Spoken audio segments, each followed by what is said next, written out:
তো বন্ধুরা দেখো আলপনার মা কিন্তু খুব অসুস্থ হয়ে পড়েছে, দেখতেই পাচ্ছ বন্ধুরা।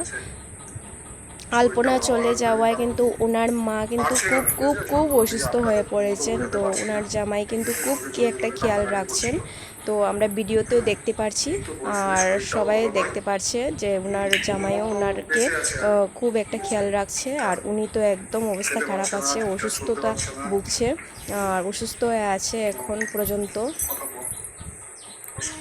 ওনার কথাগুলো শুনে নেন আপনারা।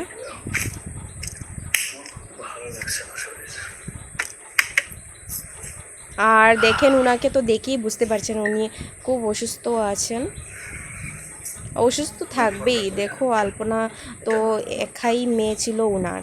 তো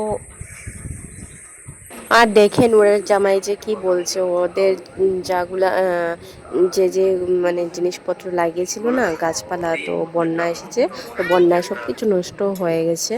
আর দেখো যে ওনার শাশুড়ি মা কিন্তু অসুস্থ আছে, তো তো বলছে যে কয়েকটা দিন পরে ডাক্তার দেখাবে ওনাকে নিয়ে।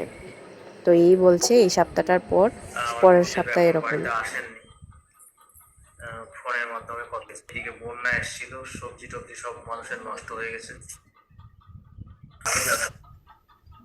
সেদিন আমি ছিলাম বাড়িতে, বাড়িতে এসেও দিয়েছি। তো ওটা ওই কি সব মানে